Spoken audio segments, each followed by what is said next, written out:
Hello, karibu tena katika channel yangu ShadowTube. Kwa jina la Dennis.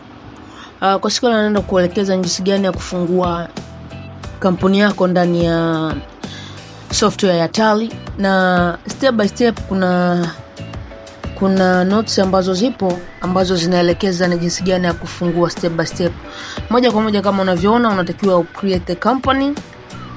Unaenda unatengeneza kampuni yako step by step. Nadhani kwa wale ambao tumepitia hii kitu wanaelewa ni nini ambacho nazungumzia. Point hasa katika hii software, wengi kuna mahali na wachanganya, kwa sababu document zilizotolewa zina create kitu kimoja baada ya kingine pasipo kufuata mfululizo au ni vitu gani muhimu ambavyo vinatakiwa kufuatwa.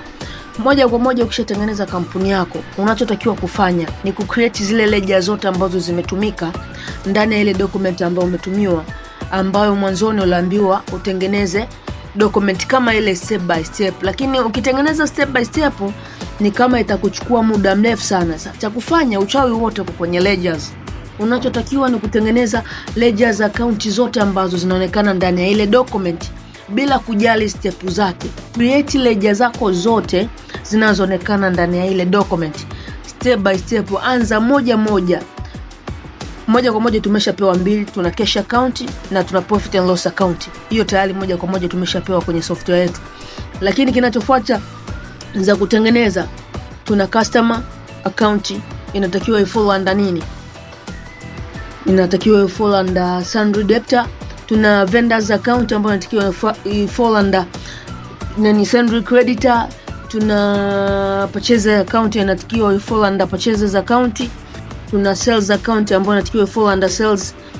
Tuna sales ambayo inatakiwa ifollow katika sales account. Alafu tuna sales tushaiona, tuna purchases tumeshaiona, tuna customer tushamuona na follow under nini, tuna vendor tushamuona na follow under nini, alafu tuna bank ambayo na follow under bank account. Ukishatengeneza zote hizo, unaenda kutengeneza group ya item ambayo unaenda kucreate kwamba item yako itakuwa kwenye group gani. Baada ya create group, unaenda kutengeneza measure ya item yako, measure kwenye mfumo gani. Baada ya kuitengeneza measurement yake, unaenda kucreate item ambao unaenda kuicheza nayo.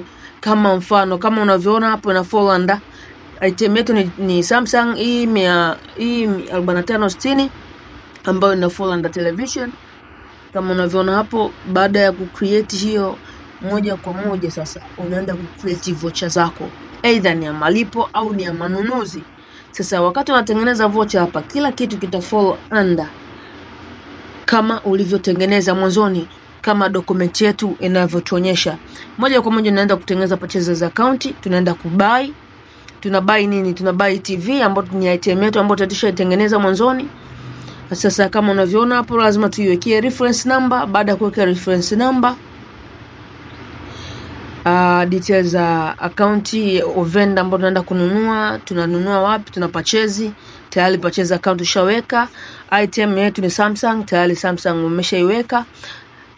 Quality tunaenda kununua 100 ambayo price yake ni 35 kwa moja, ambayo kwa 35 moja kwa moja inazidisha na kuambia sasa na milioni, inakuwa sawa na 3,500,000 kama inavyoonekana hapo. So totally ukisha create hiyo, moja kwa moja ukienda kuangalia display, ile item tayari na kuwepo.